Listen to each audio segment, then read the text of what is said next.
Hi, hello, and welcome to the Lunar Lounge, brought to you by Vertex of Abundance. My name is Serene Priestess Gorgeous. I'll be your oracle today. And I was sitting here by the temple to deliberate my findings over the full moon in Sagittarius, which is generally, for most parts of the world, on the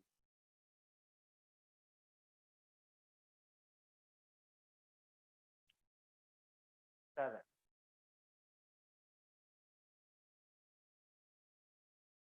Excuse me, like I thought, the 5th.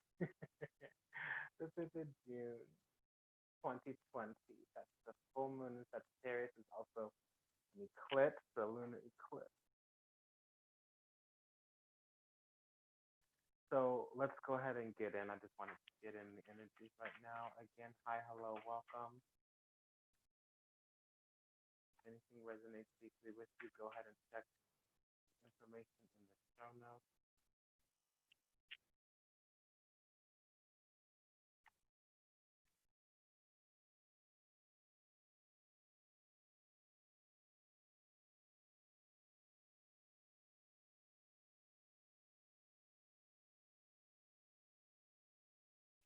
So an eclipse is typically, in my opinion, professional judgment. I'm not particularly pleased with how the collective, with how society understands, interfaces. So the new world does not, to my satisfaction, interface, navigate, negotiate the full moon or the eclipse, more specifically, the way that I would like. I'm not satisfied. And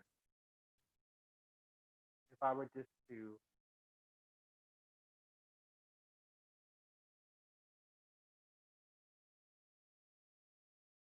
elucidate quite quickly, it would be a portal of incarnational culmination. Let's fancy now. It's an access point. It's a doorway. It's a delineation. It's a line of demarcation. It's a pronouncement of a combination of completion that's happening on a soul level. With the eclipse, it brings it to the physical because typically lunar events are not physical. It is a combination. It is something that manifests or materializes, but it's on a soul level. Typically, it is internal. For instance, a burden gets lifted. It can be physical, but it's all about the experience of the burden being lifted. Perhaps healing comes, a health issue, a relationship challenge, some type of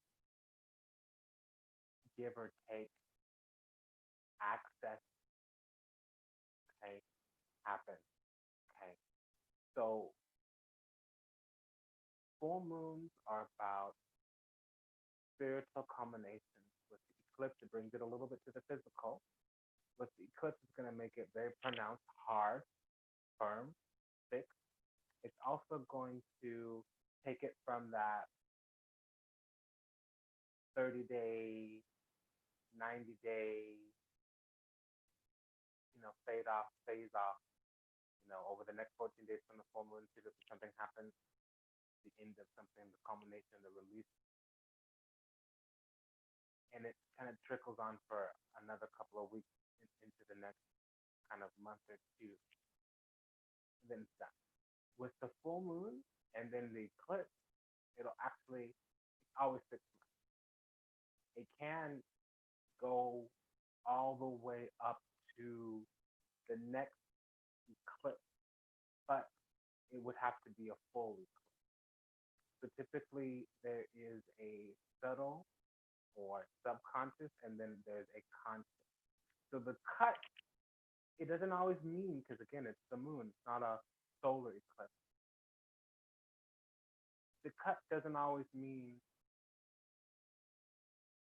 that it's going to be a conscious thing. It may the event of the cut, the recognition of the cut means something's been going on subconscious with that eclipse, and then the reason why it's called eclipse is because it becomes conscious and it becomes final. So for me, the sun and the moon are like the eyes of the creator. And the creator sees what's hidden, moon, and what's conscious and seen, not hidden, sun. Okay? So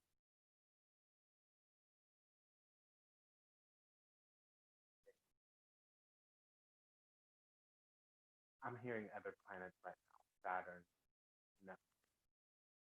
So that's the situation here with eclipse. The full moon, eclipse, and Sagittarius. Aspects of the soul's growth, aspects of the striving towards God, aspects of the actualization of spiritual beliefs, system structures, foundations built up around spiritual beliefs and formal education, societal use of qualification, qualifying, joining the board, the pool, the council, the collective around specifically God or spiritual beliefs or societal structures of belief, how things play out. For instance, formalized education, those system structures, foundations of the societal beliefs from those formalized educations, or even bodies of law, code, codification, okay, of there's all types of rules. Societal, and especially in the world, it's material world, it would be law and order.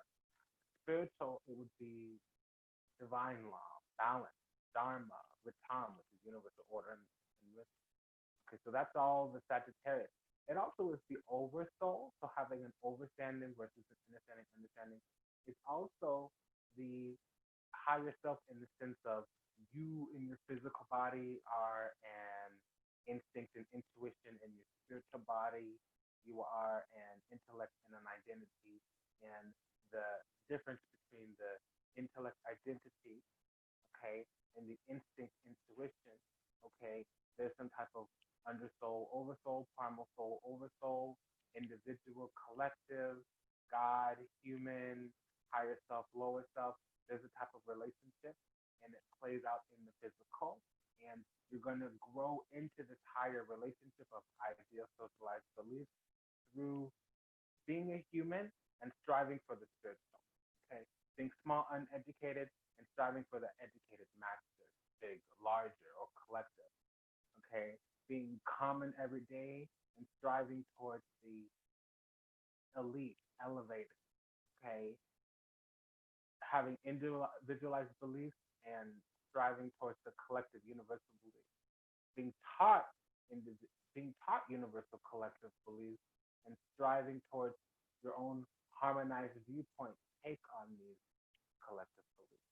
So that's kind of the Sagittarius. It's going to be a culmination according to the soul knowledge and wisdom.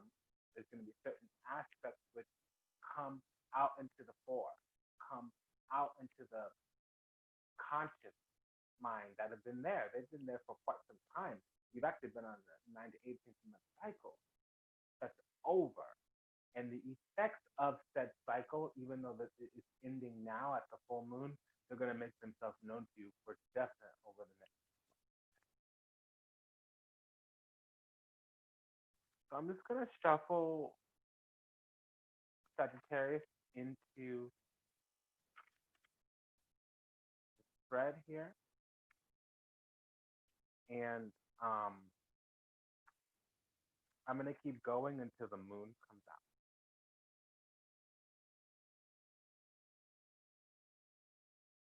So like I was saying, there's actual things in the background that are, excuse me just for a second, there's things in the background that are dissipated. There's been some chaos and conditioning programming around our concept and idea of God. Now, God is the thing for this content, intent, and purpose is the concept and idea of higher, distant, omnipotent, omnipresent, omnipotent. And when I say omnipotent versus omnipotent, I'm talking about one has power, one has consciousness, one has presence. Okay.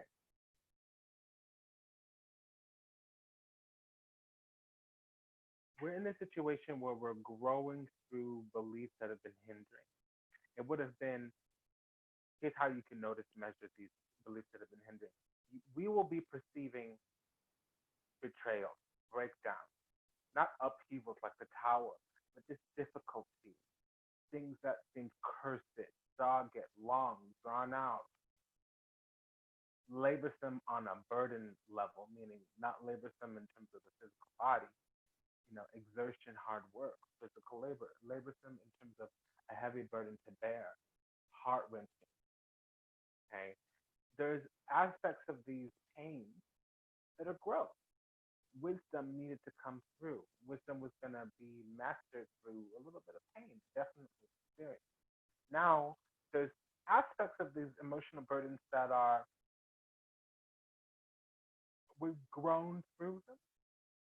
Now we are interfacing with them and negotiating with them in a way of using them to our benefit. Those limits are now eliminated.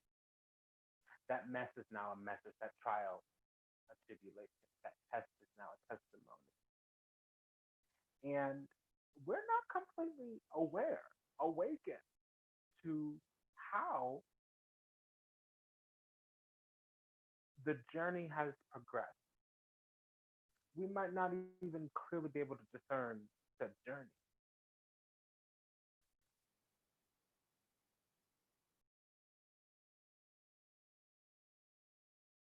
But the journey towards the authentic self, we're firmly in alignment with the work, because now, even through all the pain, through all the ignorance, through all the low vibration, unconscious, unascended, unawakened, interfacing with this cycle of emotional burden, soul burden, karma, wounding this through the life experience itself, being born into a human form and having to go walk across the earth for 84 years, that's a type of suffering. So the waking up, the stepping into consciousness has been hard. We're in a situation where we're stripping our beliefs around a lot of the difficulties of the cycle that we're in. As we move to higher ground, we're noticing that the journey to our authentic self through the emotional body, the astral projection, astral travel, it's fully in alignment now. So we're anchoring down, we're anchoring in these, take a little bit of suffering, pain, reframe, take a little bit of conflict, reframe, all of these breakdowns were really sacrifices. Sometimes we would have noticed a surrender, and it was not a no, it was a not now.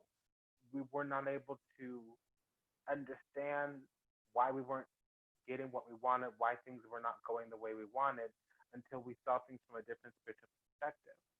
And we're having healing that's somewhat unexpected. We might have had to have temperance. We might have had to have fortitude. We might have been losing our humility, losing our patience.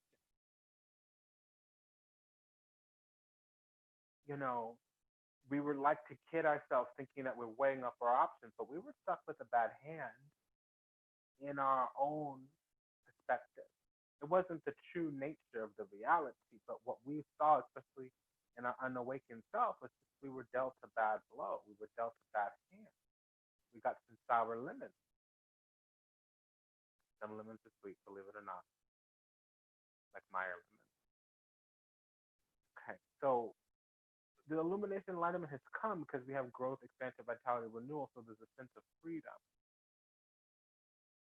Soul group is here. Soul tribe is here. We've grown through what we've gone through, but we're just at the beginning of applying labels to things, because we, for some time, have been seeking meaning. So this is a positive thing. Because as clarity comes, the end of the cycle is here, the end of the darkness is here, the light at the end of the tunnel is here.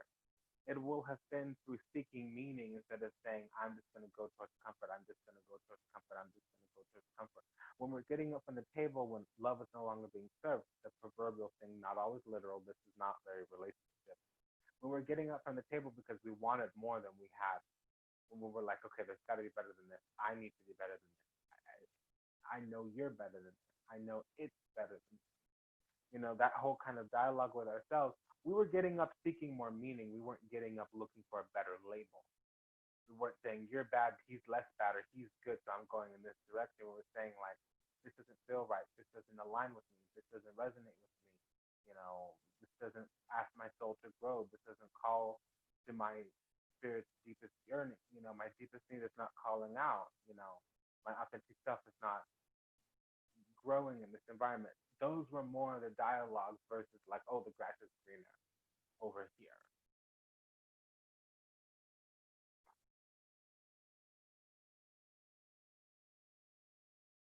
So if I'm finding that there's a culmination and a completion in a lot of the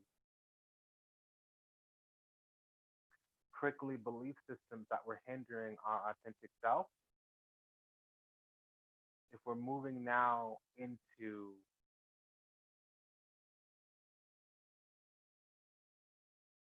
an exalted alignment, it's because we found the soul group, we found the soul tribe.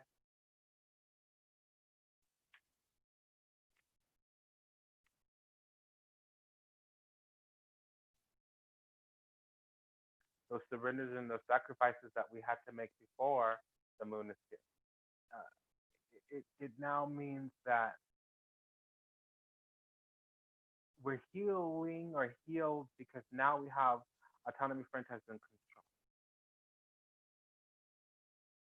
We have some self-mastery, some self-governance, and before we fell at the whim and whimsy of karma because we didn't have an understanding. And we still don't have an understanding now, but we have a higher understanding because we're now seeking meaning.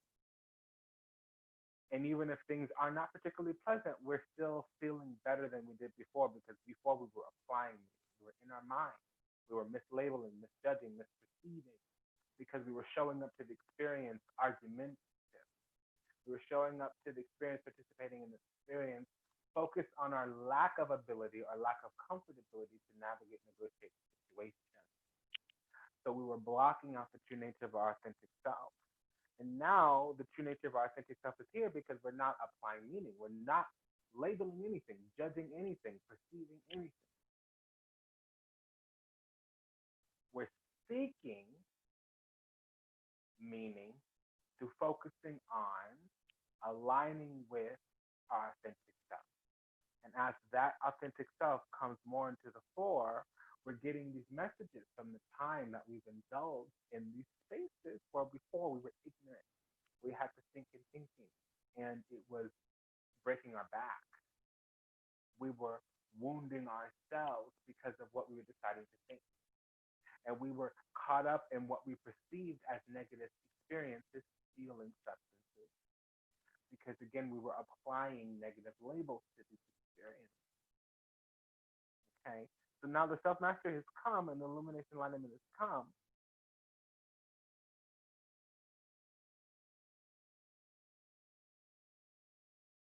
So let me go ahead and impose my guidance.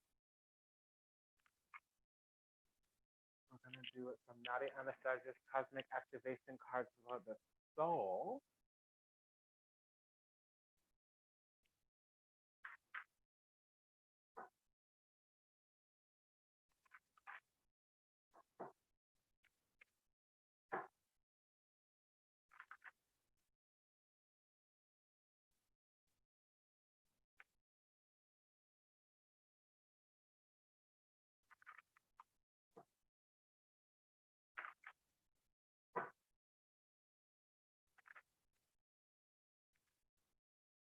Got it. Surrender. So I was noticing that there is a little bit of prickliness. There's a lot of pain. We keep coming into this greatness, but it's the cost, the surrender, the sacrifice, the pain. When we find this new glory, it's because there was a wound, and the wound had to break us out of our illusion, typically. And oftentimes, when the universe is breaking us out of our illusion, we have the option, the ability, if we're living in free will, to, to double down on our thinking, double down on our pessimism, double down on our lack of faith, hope, and optimism. Or we can align with the authentic self, go to that place of innocent purity, go to that place of alignment with the authentic self. An overstanding is coming to us. Some of us are addicted, some of us are attacked, some of us are traumatized, some of us are Stockholm syndrome into the womb, into the understanding, into the understanding, into the giving our power away, giving our power over, and not to a higher. You know, hate and love, they're both a prayer. Fear and faith, they're both a prayer. One is to a positive deity, and the other one is not. Hate and love are not that different. They're actually mirrors. They're not cousins, they're identical twins. But identical twins are never identical. Whenever you have the archetype of identical twins, you know what you really have? The left brain, the right brain, the higher self, the lower self, the mind, the heart. Those archetypes are always prevalent when you have twins. So if you have love and hate and they're twins, one is heavenly and the other one is divine. I mean, one is not divine. One is carnal. So we're going to need to surrender to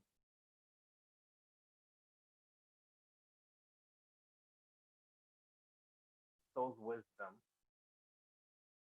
and it's going to come through a connection to the authentic self. And we'll know because it will no longer feel like labor. It will no longer feel scary. It'll be somewhat exciting. Surrender to what is. Let go of what was. Have faith in what will be. Sonia Ricote. Surrender. Page 83 of Nadi Anastasia's Cosmic Activation Cards for the Soul. Affirmation. I surrender to this moment and trust in Great Spirit to guide my way. Associated chakras is the solar plexus. If you have picked this card, you're being guided to surrender. Surrender your worries. Surrender your burdens and control over outcomes, and just be with life in this present moment. By surrendering, you allow life to move forward naturally as it should. Resisting the natural cycle of life only causes anguish, only causes frustration and the feeling of constant struggle. Dear one, stop persisting in swimming the other way. When you push against life, life pushes back. And what you resist most will continue to exist in your life. Again, when you push against life, life pushes back. And what you resist will continue to exist in your life. What you resist will persist. Do you feel perplexed at all by the fall of autumn leaves? No, for there is trust in the natural cycle of birth, death, and rebirth. All natural things will start, begin, and end all in the cycle.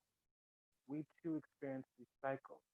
However, most of us live in a state of unawareness and resist the cycles of birth and death within them. It does not mean you should quit, but rather to make that decision, trust in the cycle. But when you're in acceptance of what is, you become more empowered to track the outcome you desire. Acceptance does not mean giving your power and light to another, allowing yourself to be ill-treated or giving up on your dreams. Acceptance is giving up your resistance to what is and allowing your spirit to guide you to do what needs to be done. When you surrender that tight hold you have on the situation, and you bring yourself to a place in your peace, you will find that clarity, solutions will appear and allow deeper wisdom to guide your way. Energy that was once spent up on resistance will now be focused on projects that bring you joy. This in turn will attract the miracles and blessings that you hope for. Again, I surrender to this moment and trust in Great Spirit to guide my way. Surrender to what is, let go of what was, and have faith in what will be. It's been an honor and a pleasure to serve you. Thank you for allowing the privilege to do so. We still have the special for the tarot forecast going. If you want to do the 6 months from the 21st of June, the beginning of Cancer, basically from the solstice, winter solstice, summer to winter solstice, that's a great time for a forecast. The world is changing on a global scale. Okay, this pandemic is just a ramp up of the collective forces to see where the cards are going to lie. There's a shadow government going on with the Galactic Federation of Light, which for some folks has a negative and for some folks has a positive connotation. I'm going to say the Galactic Federation is just the light beings that are coming to anchor in the higher vibration. Yes, there is a galactic cabal and there is a shadow government, which is the dark cabal here in the physical. Okay, both have an agenda that is playing out on a world stage right now. And I would just advise you to go ahead and take advantage of the tarot forecast. That is a special on the promotion available to you at this time. The link is in the ticket